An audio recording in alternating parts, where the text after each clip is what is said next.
To begin with, I would like to just establish the mood, establish a continuity of awareness, just by bringing awareness into your posture. Just a brief meditation. If you're sitting on a chair, just bring awareness into the posture of sitting. Take a deep breath. Feel the sensations of the air coming into your body.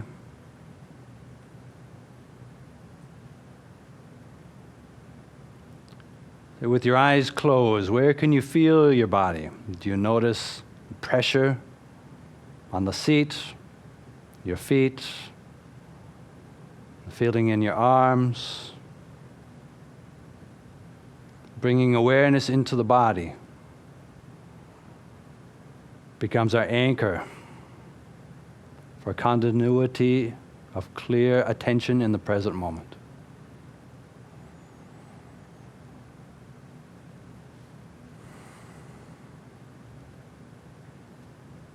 When we're clearly aware of our body, our posture, the movement of our bodies, sensations throughout our bodies, we notice this gentle rhythm of sensations caused by the air flowing into the body and flowing out.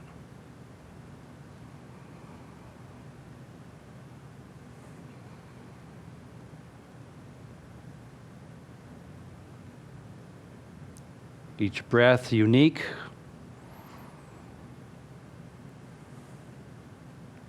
Each breath interrelated with our thoughts, moods, perceptions, with the condition of our body.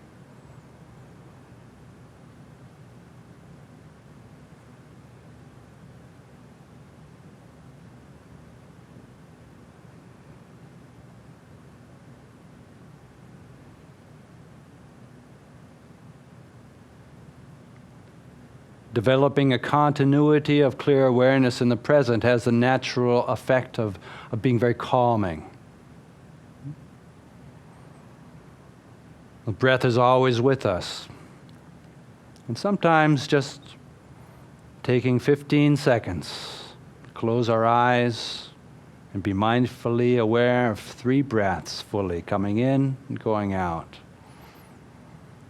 Helps us to connect with that sense of serenity that sometimes we lose touch with.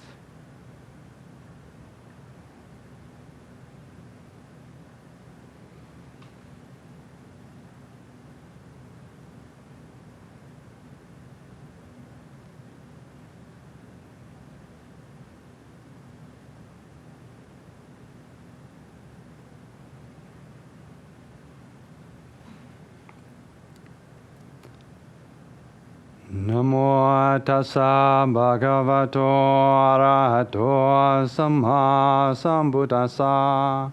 Namo tassa bhagavato arahato samma sambuddhassa.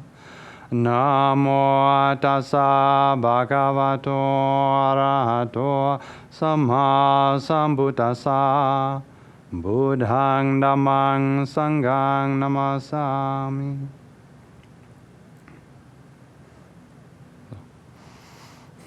Thank you all for coming this evening. Thank you, John. It's been a pleasure to reconnect after all these years. We knew each other in Thailand back in the old days, but it's been 25 years since we've seen each other, so there's been a few things to catch up on. Tonight, I would like to talk about what is, I would say, the essence of what differentiates Buddhism as a teaching, or the Dhamma, the teachings of the Buddha, from other spiritual traditions, and that is the doctrine of non-self. Now, if you look at Buddhism in a nutshell, if you want to talk about how to encapsulate the Dhamma, very briefly, you could say it is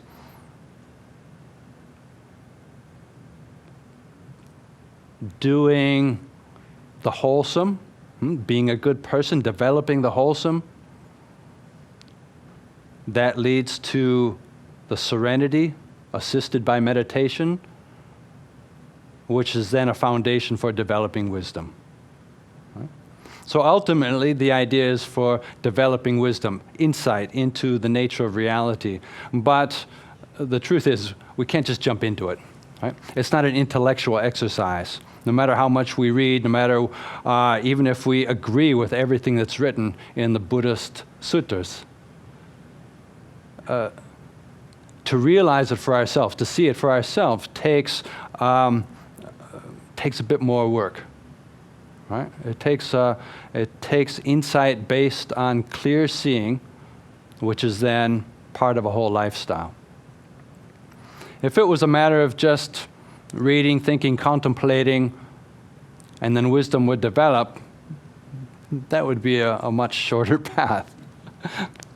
But for it to really sink in, for the wisdom of the Buddha, the wise words that we might read and be inspired by, if those are going to really sink in, then it needs to be assisted by a deep internal peace. An internal peace. And that is only going to come through a whole lifestyle. It's not just a meditation technique that we can develop, but it's based on a life of developing goodness, wholesomeness, not harming, being kind, forgiving, patient. Go on and on. So what I'm going to talk about tonight is more like the end of the path. There are certain aspects of developing wisdom that are not meant to be an intellectual exercise, but gradually through practice and a certain inquisitivity, having a certain sincerity in really wanting to understand life. Then we start to look at certain patterns in our lives and essentially what leads to happiness and what doesn't. Right? It really comes down to that. Ostensibly, we all do what we do because we want to be happy in some form. However we conceive happiness, satisfaction, we want to be happy. But then why is it that when everyone wants to be happy, there's still a lot of suffering in the world?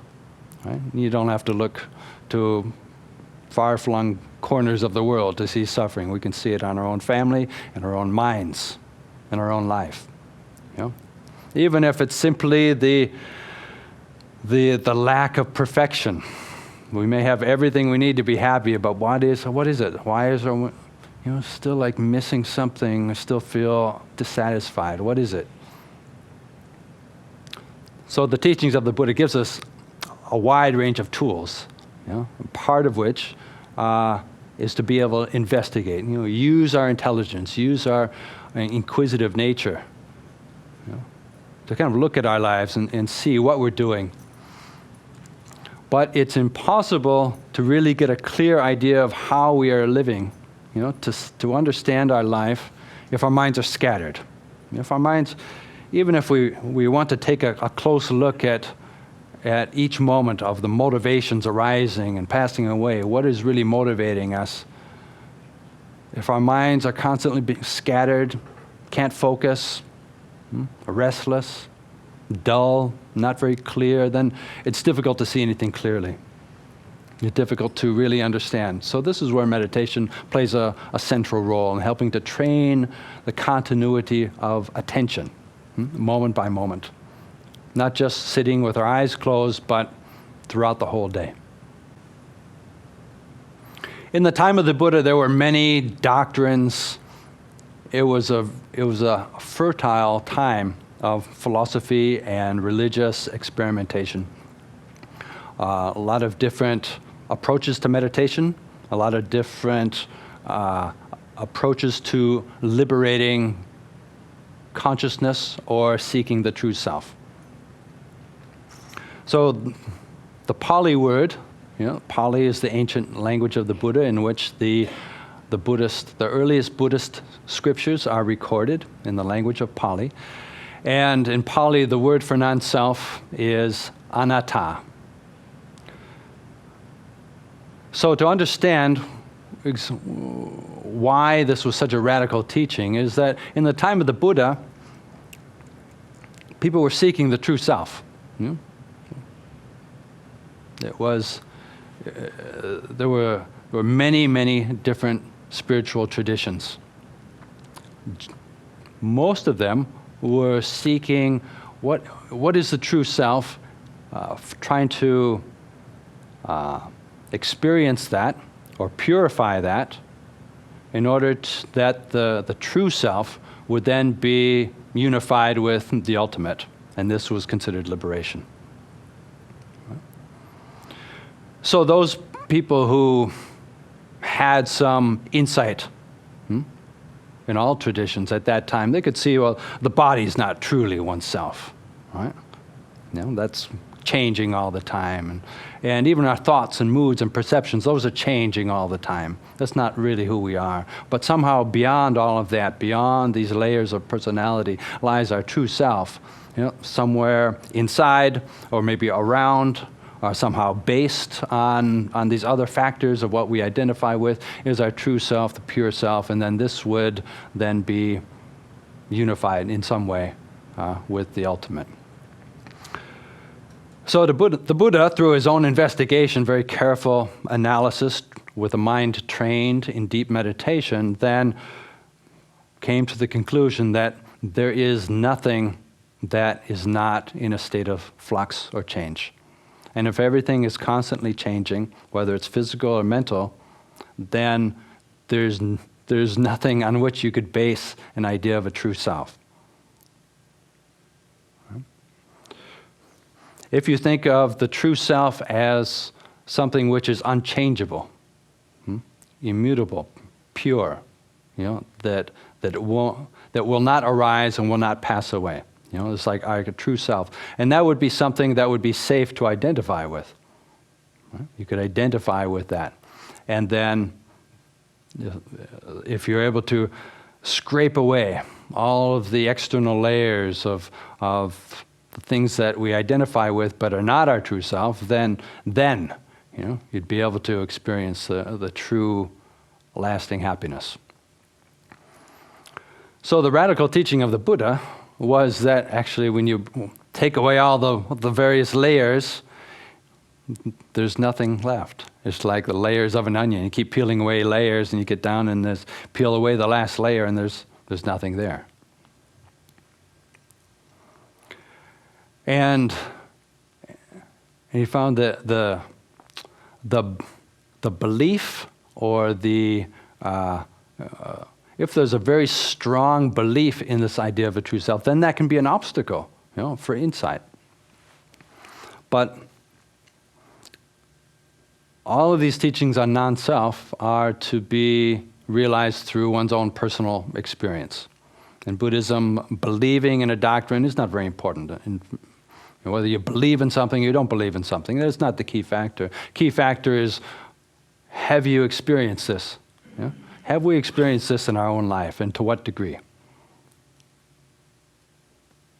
So bound up with this idea of a true self is the idea of somehow in here there is a person, somewhere, someone, something that is making the decisions in our life. Right? You think of all the things that we identify with, well, you could take away a lot of that, but still there's the idea that we're the ones who make choices in our life. We're the ones who have the ability to choose whether we want to do something this way or that way, whether we want to develop the wholesome or the unwholesome, whether we want to go or stay, right? There is that sense of something is making the decisions.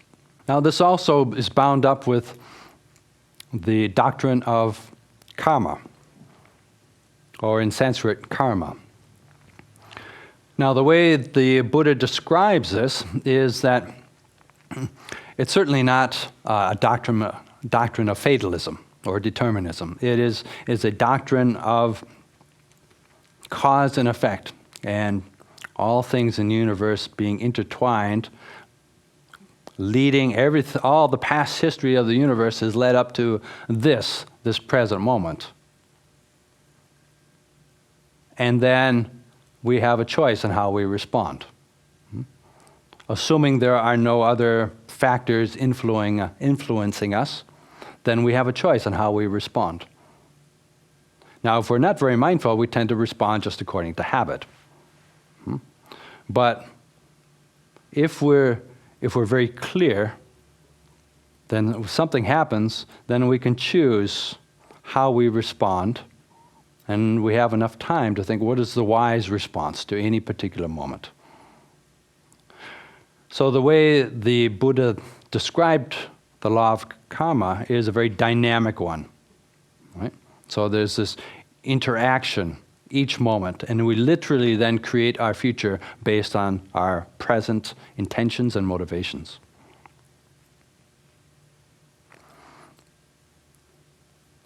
But in Buddhism, this idea of right effort and this making right effort with each moment is assuming that there is someone who is making decisions.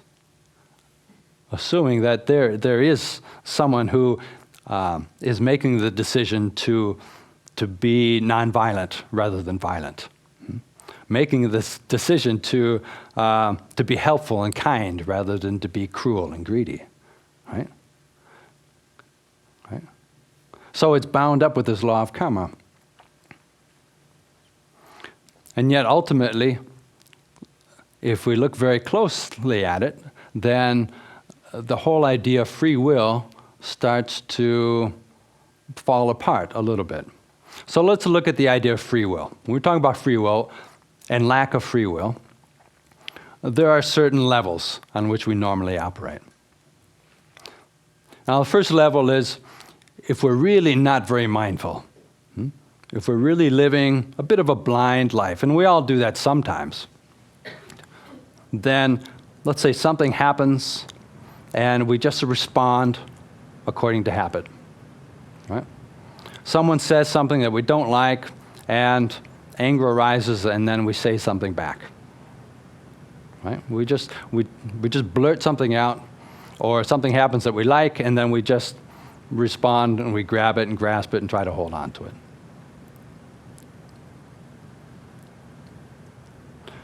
So in this way, even on a conventional level, there's very little free will, right? In just observing our own life, observing the lives of others, we can see a lot of society, a lot of actions in society are merely functioning on this level. There's not a lot of clear awareness necessarily on what we're doing, what other people are doing. I'm just kind of operating on a bit of a blind habit. So there's no real free will there. It's a bit of a robotic life. Like someone pushes a button and we respond in a particular way. Push a different button and we respond in a different way, right? And especially the people we live with who know us best, they know all our buttons. They can push all our buttons whenever, get us to respond however they want. So, but on another level, let's say we work to develop a continuity of clear awareness, right? And this is why so much attention is given to this idea of mindfulness. Right? Now, mindfulness, in Pali it's called sati. Mindfulness is not the be-all and end-all of Buddhism or spiritual practice, even though it's gone very mainstream. It is simply one factor of the Noble Eightfold Path, but it is a key factor. It needs to be there with all of the other factors. It needs to be there every moment throughout the day, if possible. Right? So mindfulness is clear attention, clear awareness. So I use these words interchangeably: mindfulness, attention, clear awareness. And this is something that we need to train. We all have the ability to do that. We all have some mindfulness. Animals have some mindfulness. We're conscious, but we have the ability to be much more aware of details than we are. Just sitting in meditation for 5 minutes with simple instructions. Just pay attention to your breathing, coming in and going out. Very simple. How many breaths can you breathe in without your mind wandering? Without distracted thoughts coming in?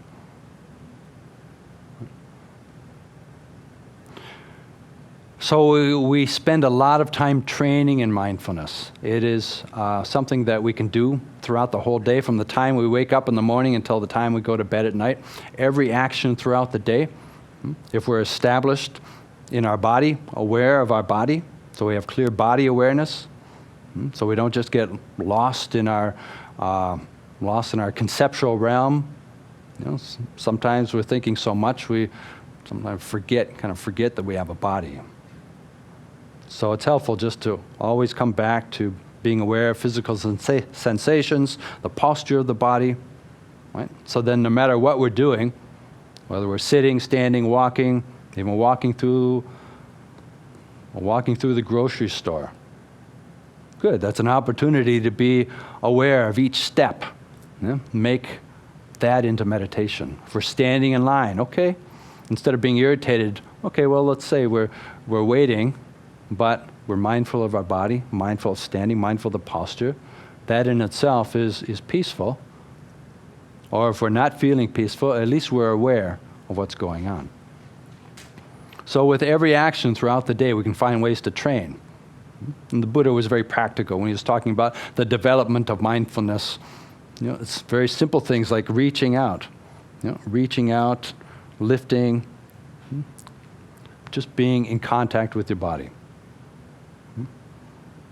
So if we're not mindful, let's say I'm not very mindful right now, kind of playing with my phone, thinking about something, maybe having a conversation, and then I'm thirsty and I just reach over and,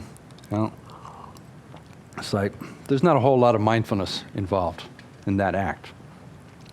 But it doesn't take any more time to be fully aware of, there's a sensation of thirst arising.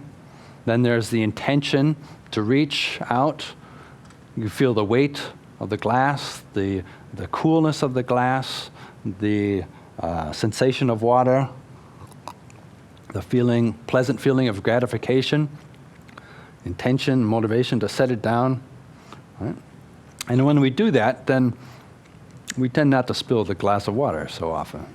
We tend not to forget where our keys are so often. We tend to just pay attention. And when we pay attention to all the little details of life, then it has many practical benefits, but also then we start to become much more aware of what's motivating us throughout the day. And this is where you really start to get some more profound benefit from it. Because thoughts and moods are motivating us throughout the whole day. Sometimes we do things and we don't understand necessarily why. Why is it that we do what we do?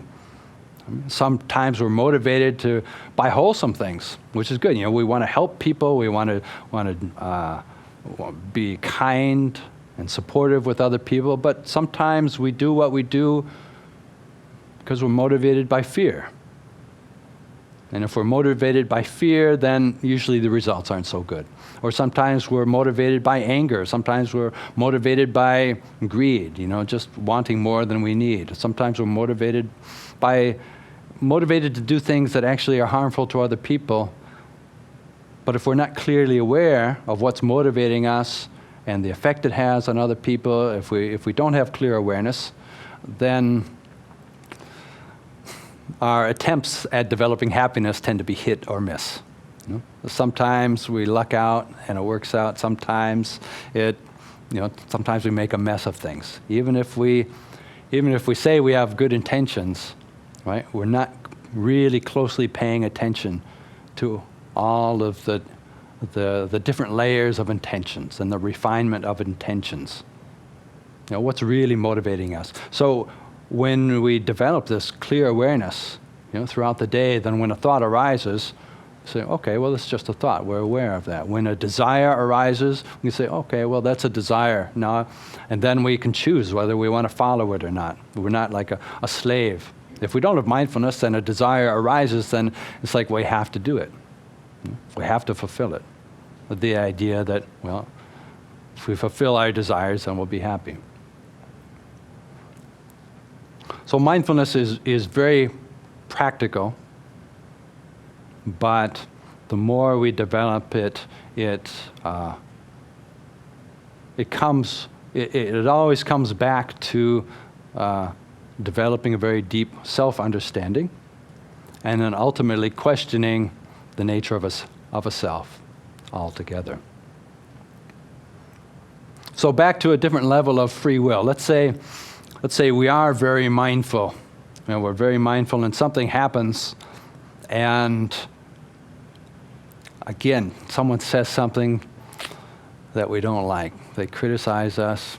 It's like painful, and we want to say something back, and we're feeling angry, and it's like, wow, I'm aware of the anger. I feel the anger. I know it's present, and I know, I'm fully aware. I know if I say something, it's not going to have a good result, but we just can't help ourselves. We say it anyways. We say, oh, forget it. I'm just going to blurt it out and say it anyways. Oh, it feels good. And then we get the bad result that comes from that. Or sometimes there's times where we're aware that, God, if I follow this desire, it's going to have a bad effect. And yet we can't stop ourselves. It's like it's too strong. It overcomes the power of our awareness. So that's also a level where we don't have free will. Even if we can see that it would be wise to do this, sometimes we just don't have the strength to be able to do that. We're overcome by a range of emotions. So that's another level. But let's assume that our awareness is very strong, and after we've developed meditation, the default position, what starts to feel normal, is when you have it's like a sphere of awareness around you, and then if a thought arises within that, you can see it. That's just mental energy. Whatever the content, it's just mental energy. A mood arises or emotion arises. It's like, well, okay. There's the emotion. There's also part of the mind which is watching that, and you can see, yes, like experience that, but it doesn't take us over. Right? So then if something happens, we have a greater opportunity to choose, well, what's the wise thing to do in any given situation? Huh? Something happens, and then we don't feel like we're a slave to that moment. And we can see every moment we have these opportunities. Things are happening all the time, and then we have the opportunity to respond. We can respond in a habitual way if we want. Sometimes we have good habits, right? And then we respond in a way that we would normally do. But sometimes we have bad habits. I mean, we all have bad habits.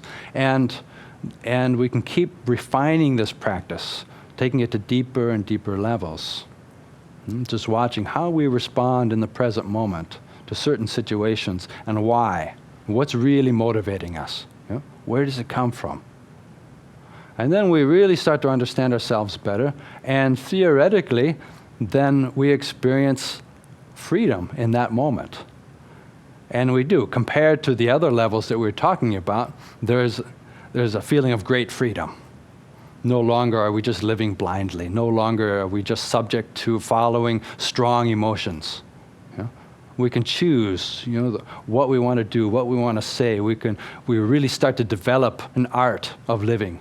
Refine how we speak, say the right thing just at the right time, and that's something we can keep refining. As we get older and more experience, and trying to do just the right thing at the right time, not too much, not too little. It really becomes an art. But through all that, there still is this sense of there's someone behind this. There's someone behind who is making these decisions. Right? Or someone who is refining one's life in order to be a wise person. Right? In order to be a happy person. And so ultimately in the Buddhist path, then even that which is watching, making decisions, being aware, experiencing good and bad results of karma, then we even have to question, well, who or what is that? Now, in one of the interesting areas in modern times is that cognitive neuroscience is an interesting field of new discovery. There's a lot of pioneering going on in the neurobiology of the brain, understanding the neurobiology of the brain. And so there are increasingly a number of studies that are done to try to understand how the brain is functioning.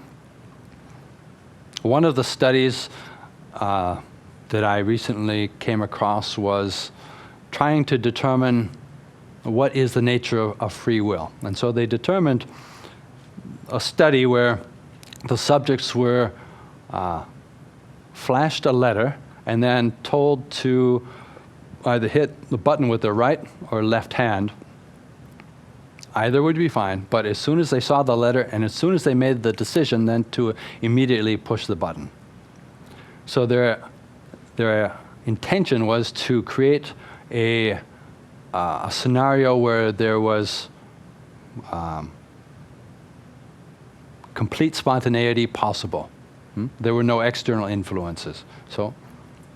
And while they were doing this, they were the subjects had fMRI apparatus attached to them, so they could be getting readings from what was going on in their brain. So while they were doing this, making their completely free decisions, right? Left, right, right, left, whatever they wanted. And then the information that was taken from the fMRI machine was then taken, collated, put together. And what they found was that, I think in nearly every case, they could, from the information that was coming from the fMRI machine, they could predict what the person was going to do, right or left, before that person made a conscious decision. So somewhere before a conscious decision had been made, there was neural activity which preceded that was measurable, that had already made the decision, but we were not yet conscious of, the subjects were not yet conscious of it. And then a conscious thought arose, right or left, and they would push the button, but that decision had already been made prior to them being conscious of making a conscious decision. So that really questions this whole idea. Well, we think we're in charge. We think we're the ones who are making the decisions in our life. If I choose I want to drink a glass of water or set the water down or drink it, it's like, well, yes or no? Okay, well, yes. But no one is forcing me to do that, all right? I'm not overwhelmed by anger or desire or delusion at this moment, or even not even overwhelmed by thirst. I'm not overwhelmed by some cultural conditioning that's forcing me to drink water. It seems, this is just I can choose whether I want to do this or not. And yet, the scientific data seems to indicate that the decision of whether I ultimately pick it up or don't pick it up has been made in my brain before there's a conscious decision available for me to be aware of.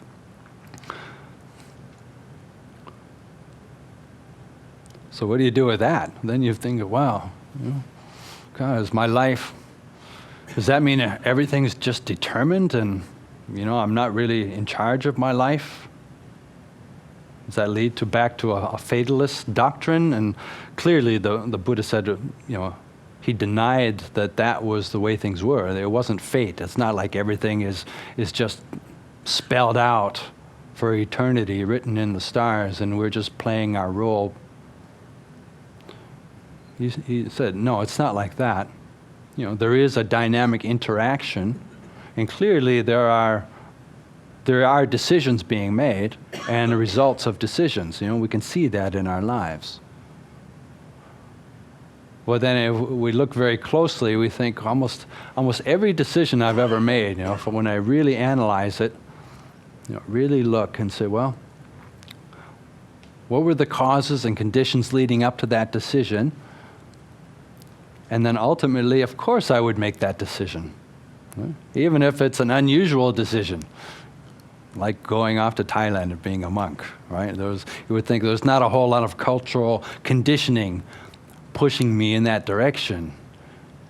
And yet that decision was made. But even that was, a series of thousands of smaller decisions, each of which was kind of predictable, Each little decision was kind of predictable when you look at the circumstances, and look at the factors very closely. Well, when you take in all the factors, whether it's cultural conditioning, family conditioning, specific personality, mood at the time, our specific mood at the time, how we perceive something, you take in all those factors and then say, well, of course, then the logical result is this decision is going to be made.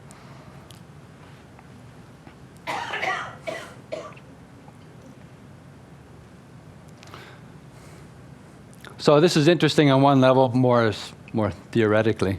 Theoretically, even if we believe that there is no free will, on a practical daily basis, it still feels like there's free will, and we have to make choices in life, and it feels like, well, if I want to have a practical way to relate to the law of karma with other people and with my surroundings, then I need to continue on as if there is free will.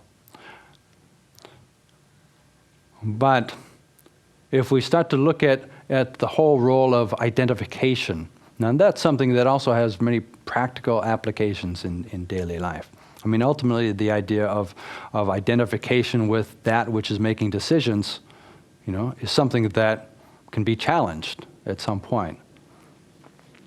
But this doctrine of non-self, the idea of there is no eternal, unchanging self, which is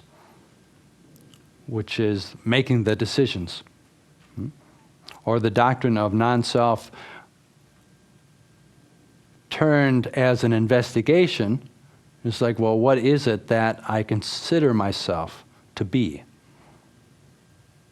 And then we start to get into what we identify with, right? And this is a very practical way of developing a more investigative or contemplative meditation. Right? We start at the outer layers of the onion. So what is it that I identify with to be myself? Is it the body? Is it my feelings, memories, perceptions? All of these things that, as a total, we then consider me and mine, my life, who I am. Now, identification would not necessarily be a problem if what we identified with was pure and unchanging. That's why, like, the idea, if you had the idea that there is a true self which is unchanging and pure, and you identified with that, there would be no real drawbacks to that. But if we're identified with things which are changing, then we're constantly experiencing losing things. We're identified with things which are constantly disappearing or ceasing, or falling away. We're constantly losing things, and then that can be painful. That can be difficult, a sense of loss, a regular sense of loss. If we identify with our body when we're young and healthy and strong, and then it changes, there can be a sense of loss. Right? So, if we identify with material possessions, and then we lose them in some way, there can be a sense of sadness, right? You have a really nice car, someone steals your car, right? Or it's just smaller things, you have a really nice glass, and then someone breaks your glass, right? Ajahn Chah has this famous teaching. It says, view this glass as if it's already broken. That way, no matter what, essentially whatever we identify with, even if we identify with this is my cup, my glass, if we see it as already broken, and we know someday it's going to break, if we see it as already broken, then when it breaks, we're not going to suffer or experience sense of sadness or loss. So it's usually the unmindful people in the monastery who break the cups, and then they always say, "Oh, it's already broken, Ajahn."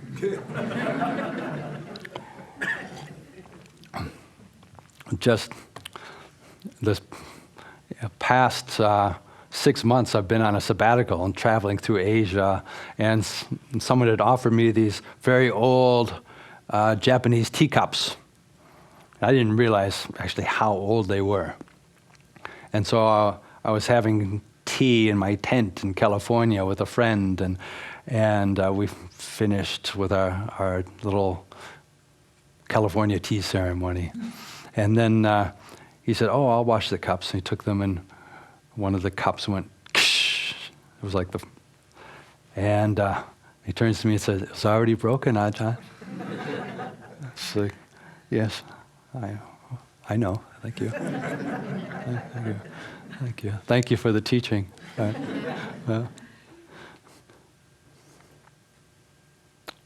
So when we start to look at what is it that we take to be ourselves, what is it that we identify with? I mean, certainly the body is, of course, this body is who I am, right? How could it be otherwise? When I look at this arm, look at these hands, of course it's my body. But then if there are meditations that we develop which systematically analyze the nature of the body, really contemplate the nature of the body, we really see, well, ultimately, it is just elements that are come together for a short period of time and constantly changing, and then ultimately go back to the rocks and trees from which they came, the dirt and the air, the water. So then, is it really my body? We can identify with it if we want, but it's really no different than the trees and the rocks and the streams. Why don't we say the tree is me? Who are you? I'm the stream, I'm the tree. I mean, it's fine if you want to be poetic or a bit spacey, but normally we identify with the body as who we are. Why is that? It's such a strong identification with it. So that perception of this as me and mine is so deeply embedded, it takes a lot of contemplation, systematic contemplation, just to fully start to loosen the grasping around our own body. And then when it starts to change, it's not really a problem. It's just following the laws of nature. When it starts to get older, okay, just following the laws of nature. When it's sick, instead of feeling like something's wrong, I'm sick.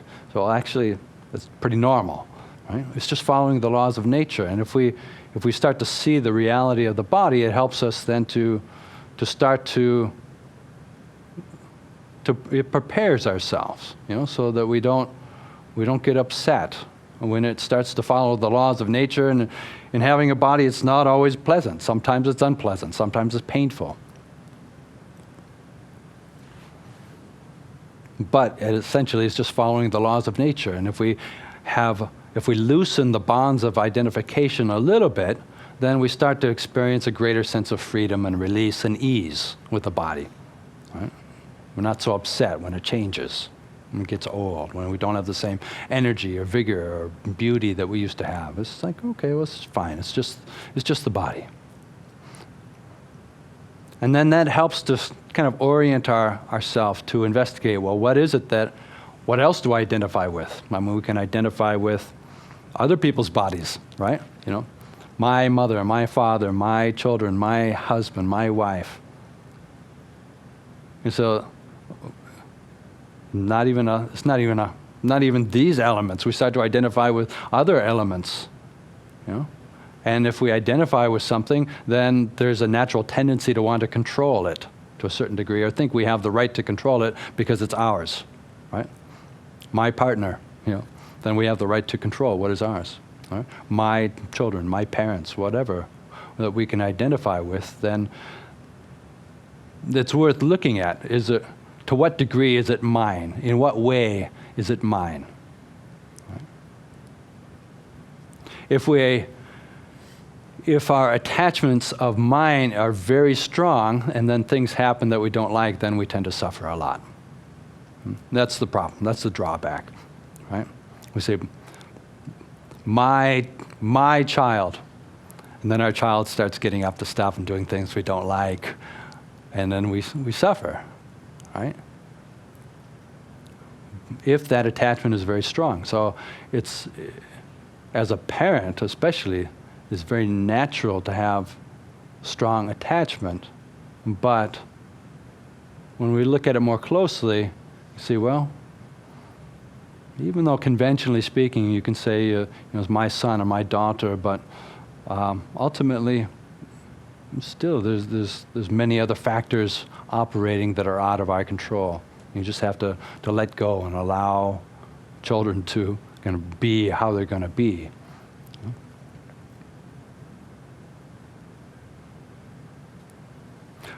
When we start to look at our own minds and see what we identify with our own minds, then it really starts to confront this nature of self and who we think we are. That's when it really starts to hit home more deeply. We can kind of get to the point where we see material things and other people, even our own bodies, it's not really mine ultimately. But then we start to, emotions, our thoughts. You've got to have a brilliant thought. Say, well, we're really conducive to identifying with that. If a brilliant thought arises, say, what's my thought? It's a really good thought. It's a really good idea. Who's got the best idea? I do. Right? You want to identify with good ideas, and we have a lot of stupid ideas too, and we don't want to identify with those. But when you really look at the nature of thinking, it's arising according to different causes and conditions, maybe based on what we've read, what we've heard, other things that we've experienced, and then based on all of that, maybe a thought arises. It's just mental energy.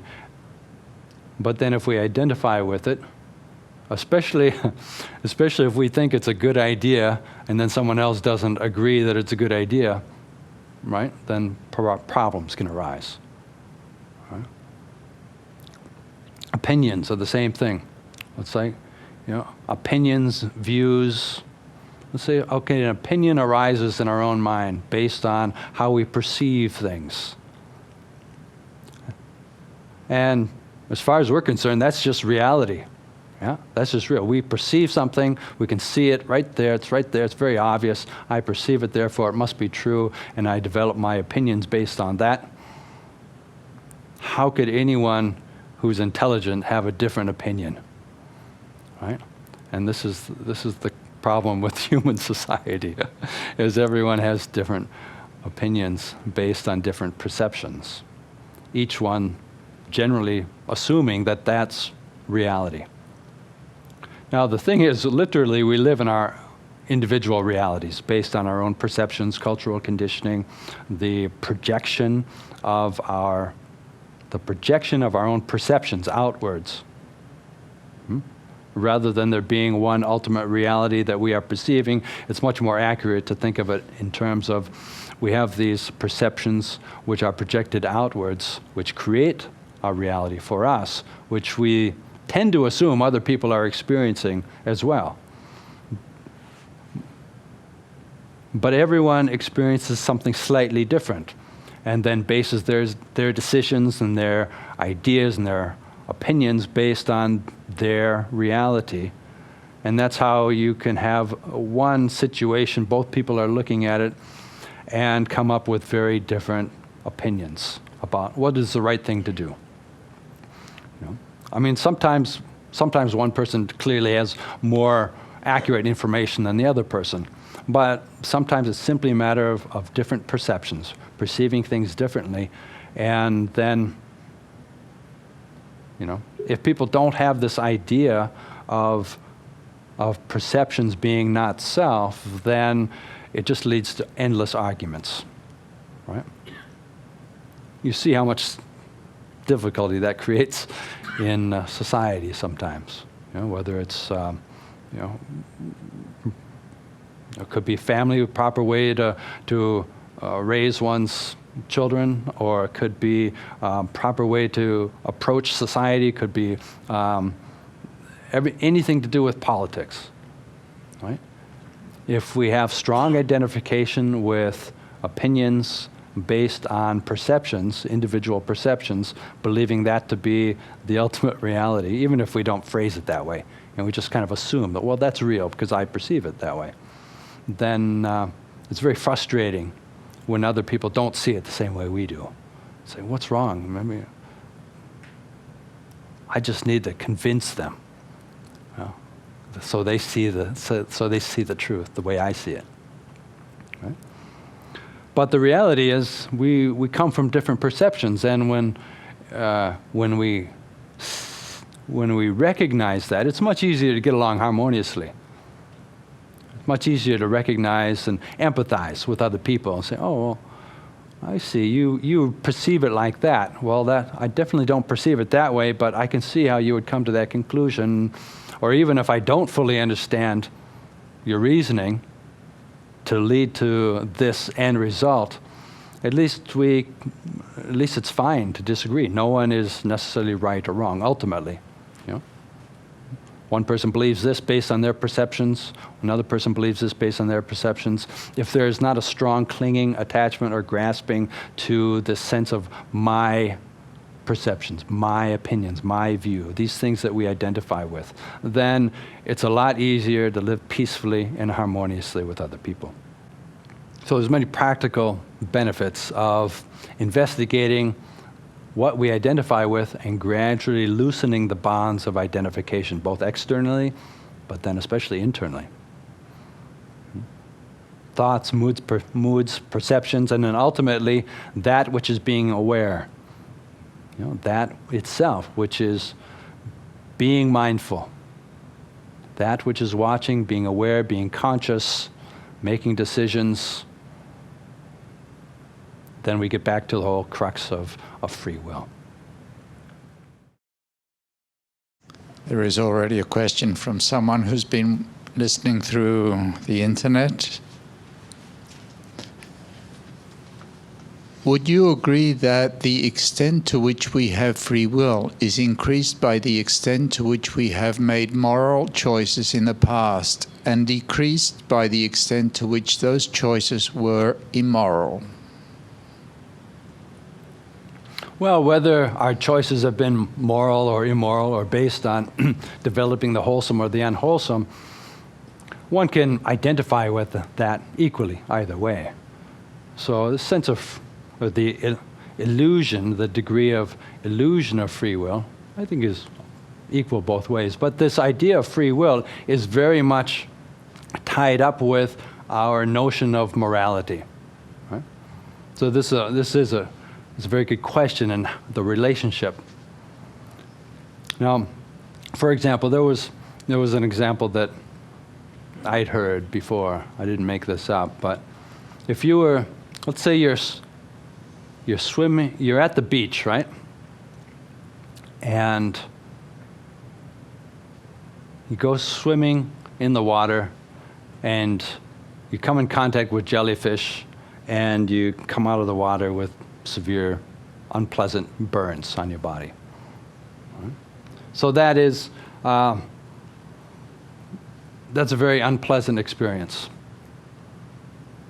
And normally you don't come out of the water, even no matter how unpleasant that is, normally you don't come out of the water thinking, I got to call the police, get that jellyfish.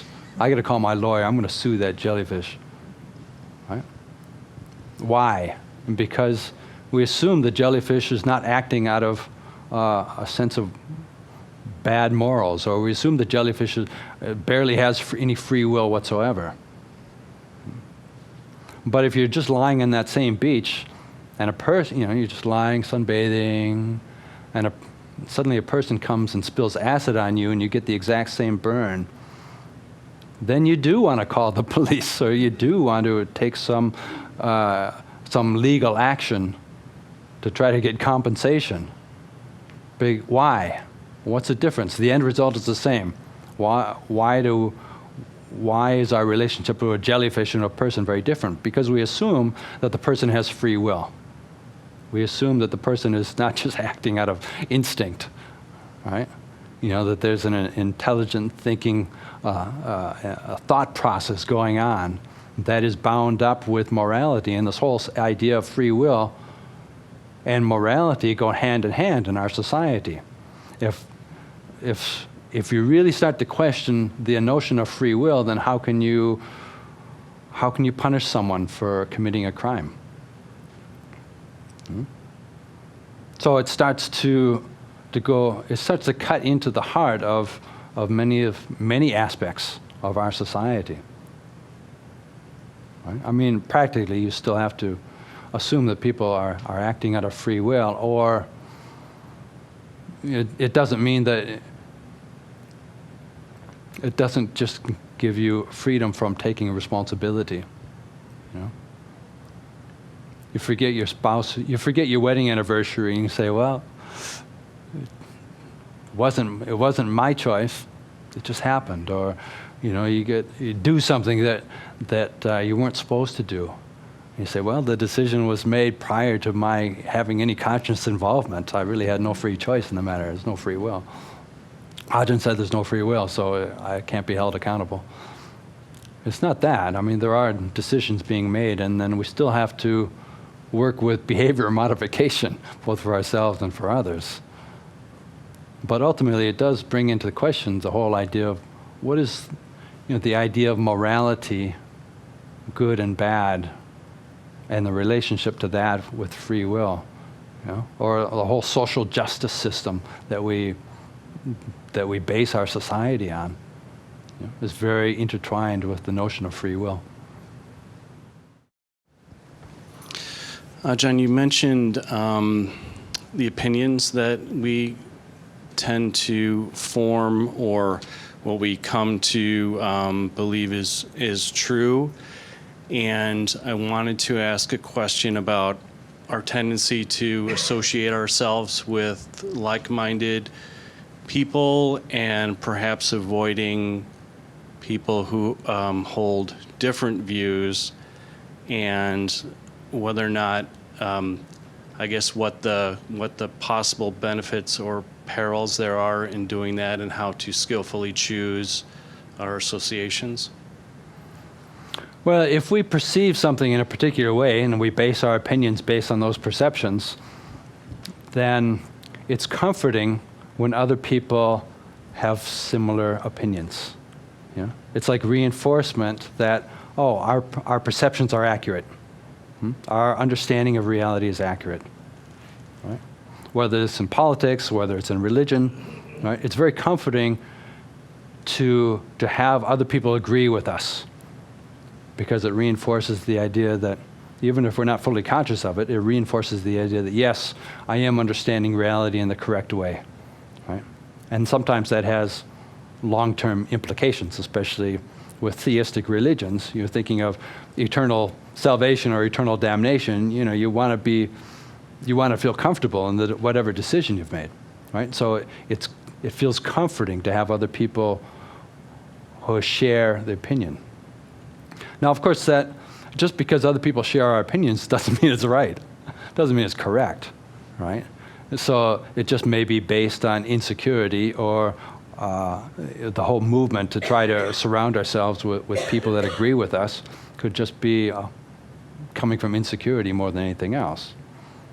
And if we're truly sincere about understanding reality, or even understanding what's best to do in a society, or any political decision that a group might make, if we're really serious about what's best, then it's actually good to challenge ourselves. Right?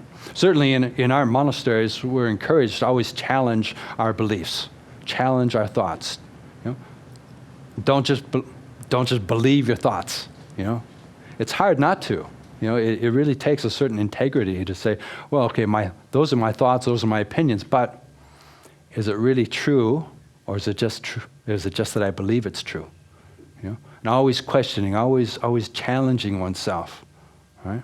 And look deeper and look at it from a different angle.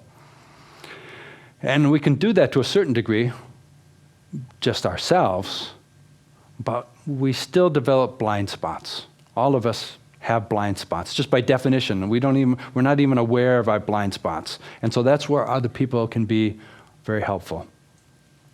Other people are like mirrors, They can offer different opinions, different perspectives, maybe that we hadn't thought about, or sometimes it's as simple as other people become mirrors for our attachment and grasping.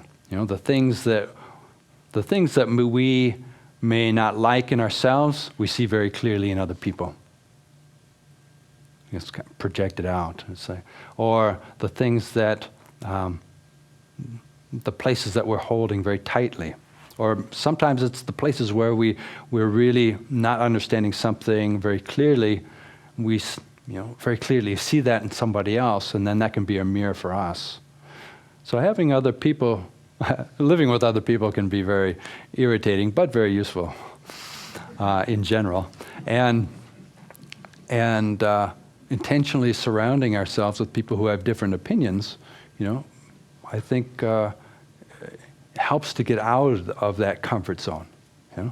And as long as you're doing it as with the sincerity of wanting to try to understand whatever it is that we want to understand better, then hearing a wide spectrum of different opinions and perceptions has got to be beneficial for that.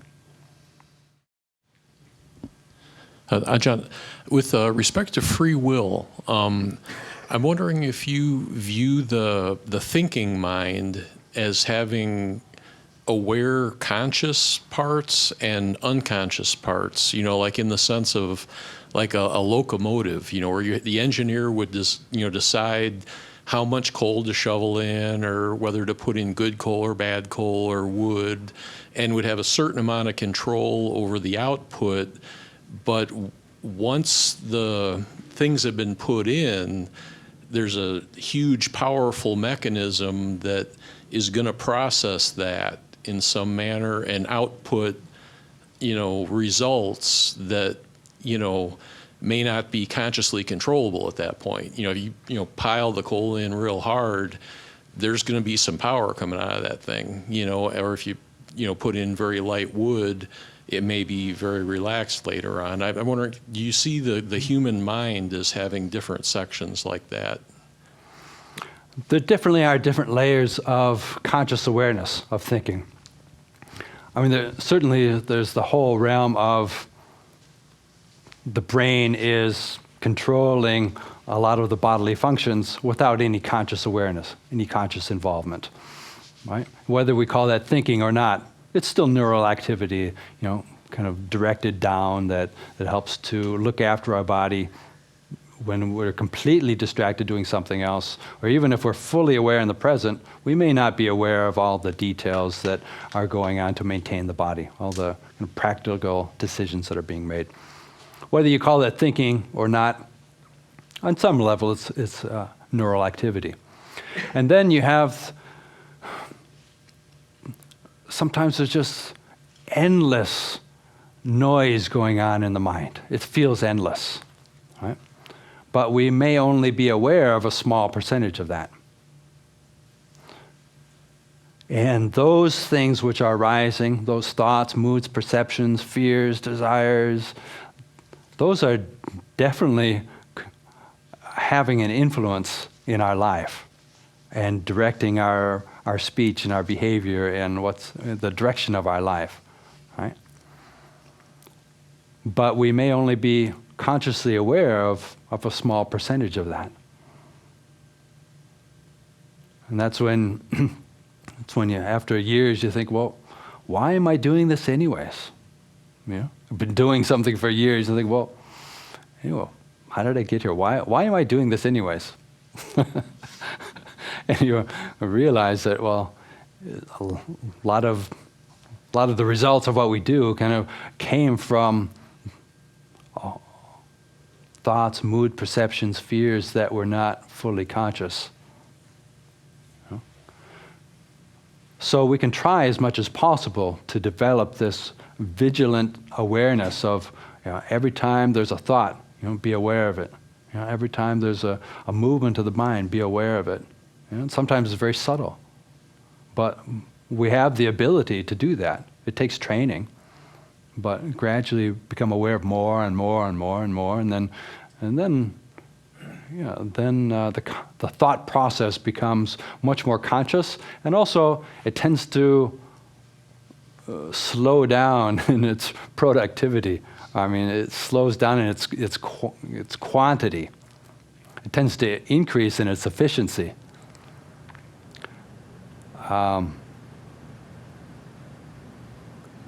Thoughts will tend to roll on as long as we keep feeding them, especially even if we're not fully conscious of that.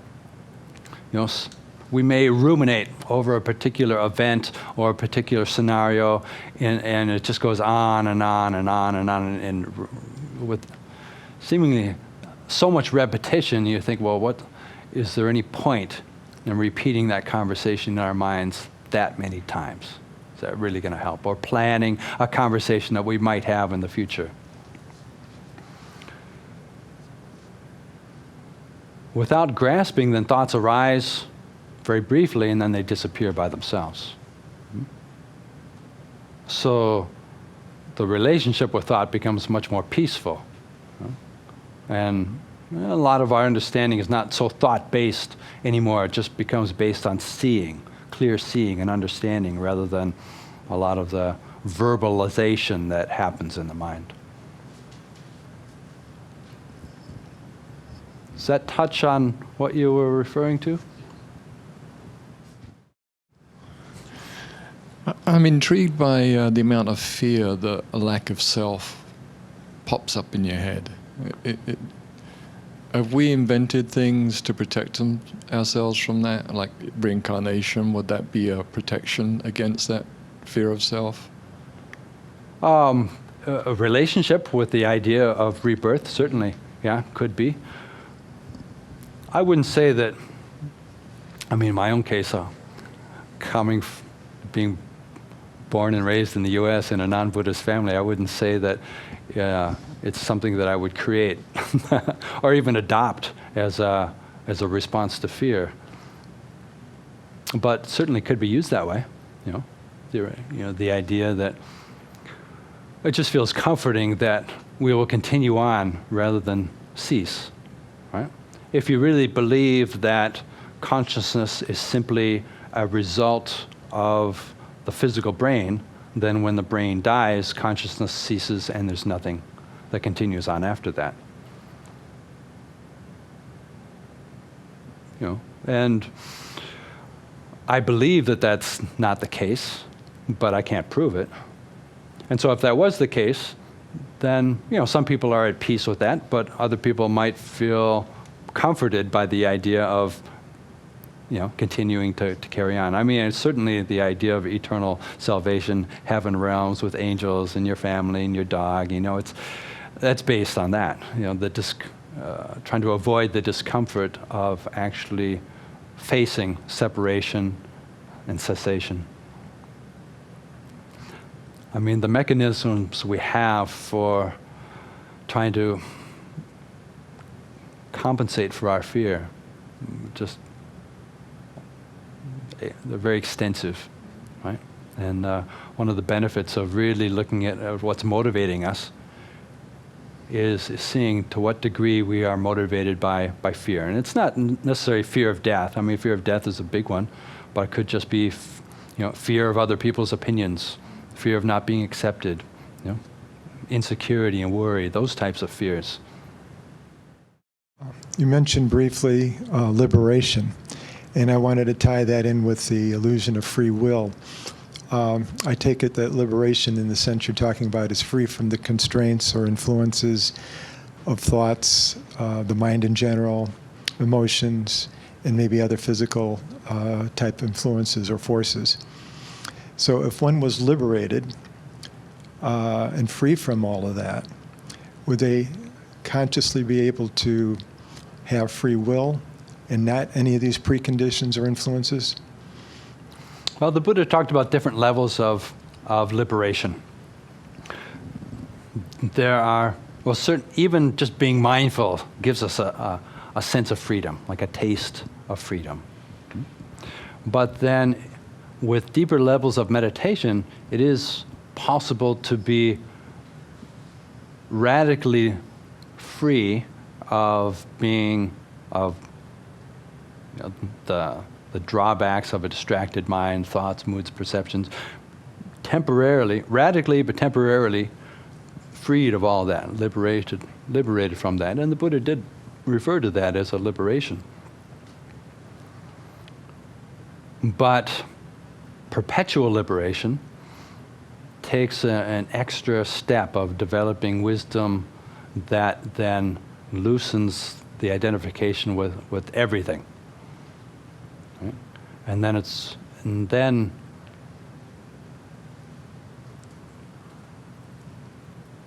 I mean, we're speaking somewhat theoretically here, right? When I was in Thailand, I was fortunate enough to live with many meditation masters and discuss with them.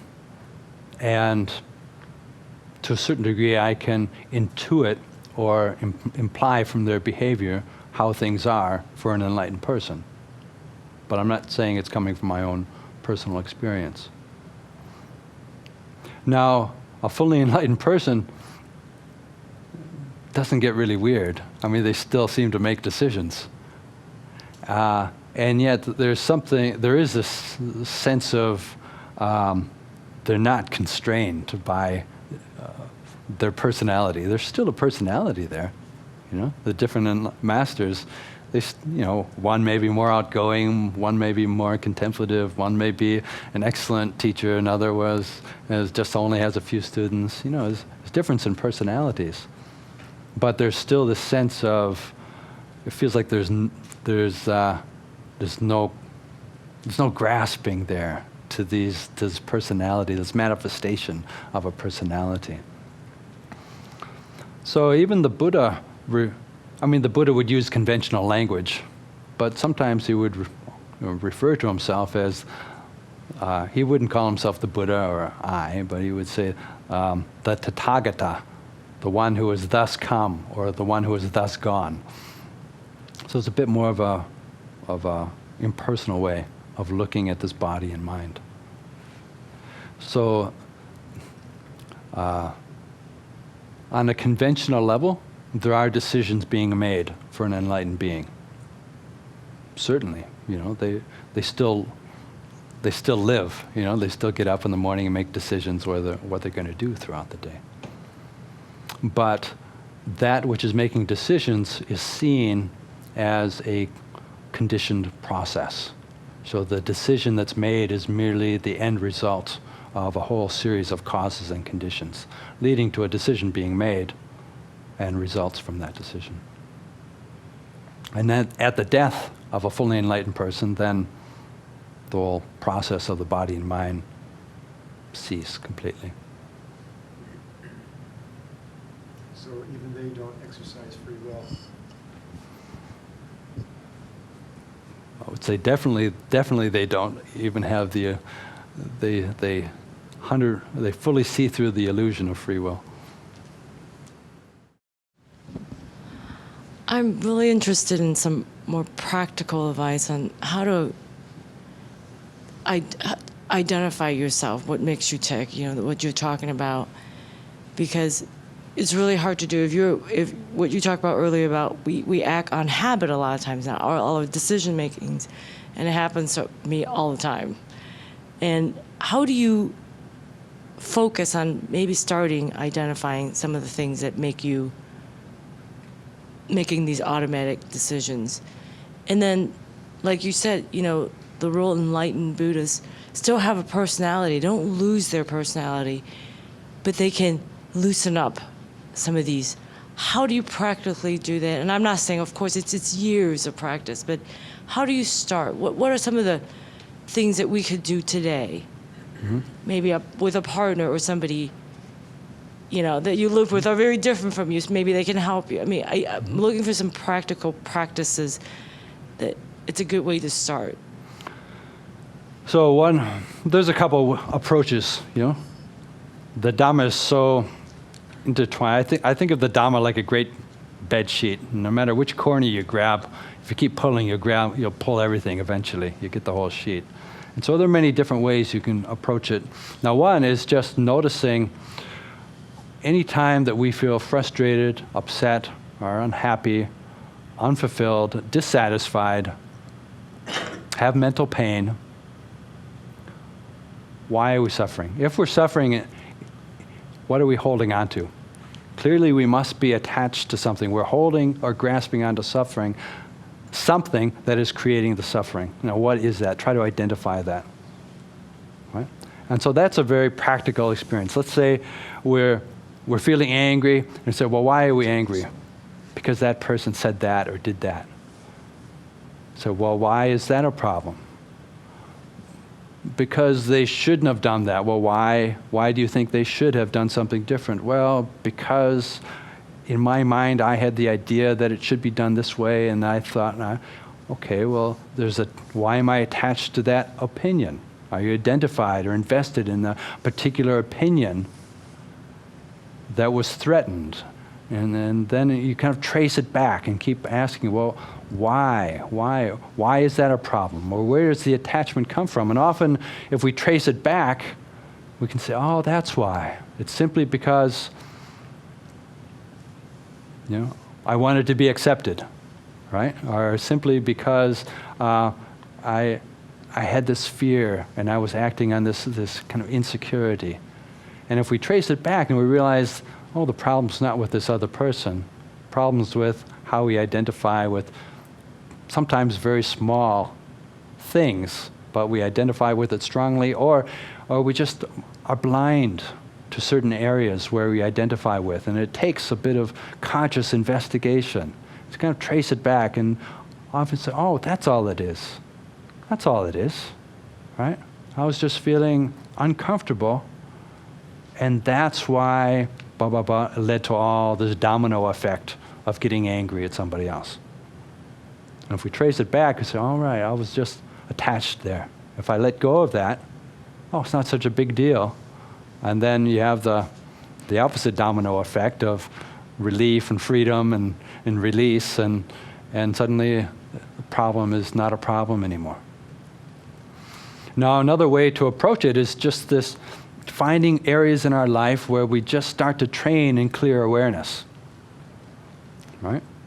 Now, for example, when you're brushing your teeth, hopefully we all brush our teeth. Let's say we brush our teeth twice a day.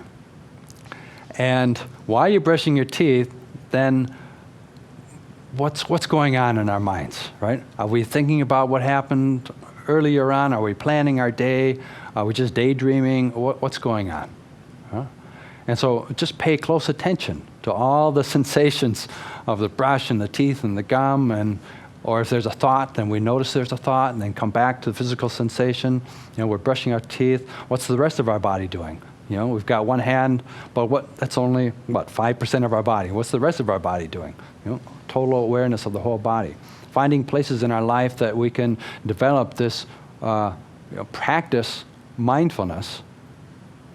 And if we do that throughout the day, then we start to notice more and more and more.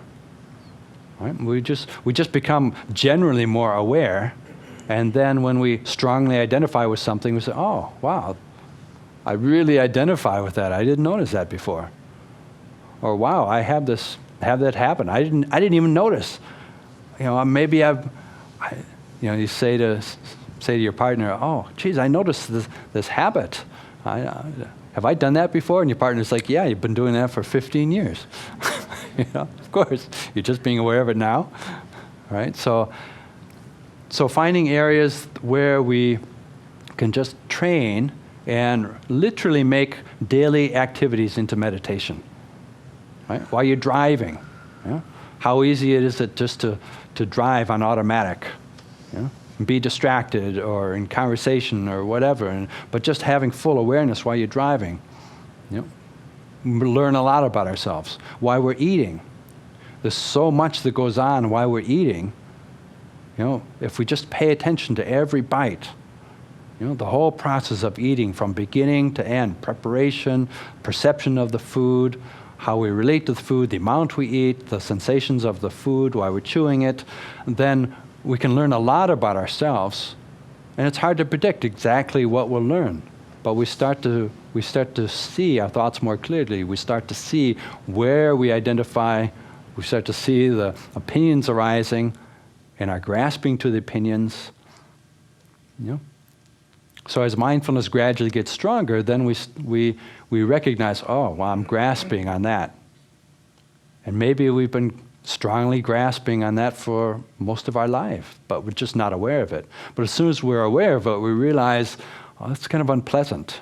You know, it's unpleasant to really hold tightly onto things. It's unpleasant to hold really tightly onto an idea or onto another person. And just loosening that a bit, you know, it feels more relaxed. And then that starts to become a habit. And just approaching things from instead of, you know, there's this idea of if we like something, grasp onto it to make sure that we're not going to lose it because we like it and we want to keep it in our life. But the actual grasping is the thing that tends to kill it. And no matter what we grasp, it's already gone, right? And whatever was wonderful, the perfect moment, you try to grasp it, by the time you grasp it, it's already gone. It's changed into something else. But if we just kind of step back and learn how to live life just accepting, seeing, understanding moment by moment, then it's like, oh, well, that was a perfect moment, but that's gone. I have to let that go. But this moment's pretty good too. And then it's like, okay, well, let that go. And then this, you know, and then this follows by this day and this person and this interaction. And then you realize, oh, it's a much more pleasant way to live life. And it becomes much more clear then when suddenly the mind kind of tightens up with grasping or holding. It becomes so much more obvious. So look for areas in your life where we're really not very mindful, right? If you're at your computer, for example, how much mindfulness do we have of our body? Tension gets so sucked into the screen or the data, the visuals, the graphics, you know, can be so enchanting that we lose touch with our body. We lose touch with our body awareness. So sometimes it's merely a periodic, maybe every half hour, maybe every hour, you just stop, close your eyes, take 3 deep breaths, bring your awareness into your body. It only takes 15 seconds, but then start again, right? And that's very effective for, you know, if you're working in an office or at a job and how stress can gradually build, you know? But we're not fully aware of the degree to how much it's starting to build. Other people can see it. They start like, whoa. But if we can just stop periodically, stop.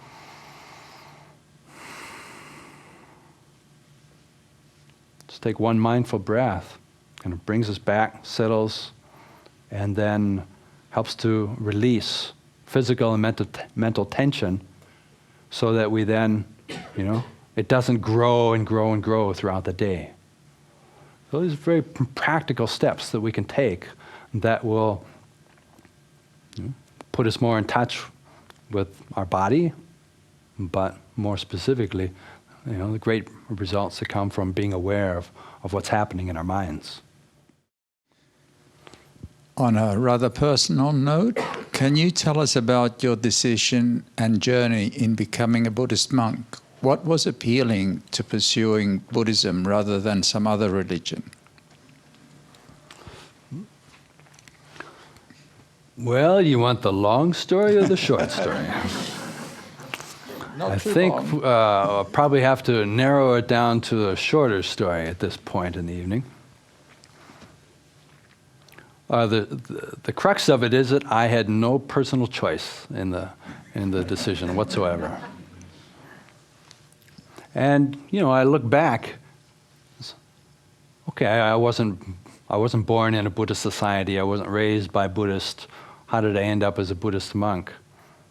There were certain cultural influences, you know, like watching Kung Fu as a child on TV. There were certain cultural influences. But then certain other things, you wonder, I don't know where they came from. Like, why is it that when I started out being a political science major and then I took a course in comparative religions, and out of all the various religions that we studied, somehow Buddhism was the one that really touched my heart. It seemed practical, profound, and I thought, I really want to learn more about this. So then kind of, it was a natural inclination to want to investigate that further. Then, once I graduated, I had the opportunity to do more intensive meditation. I actually had the time to do retreats.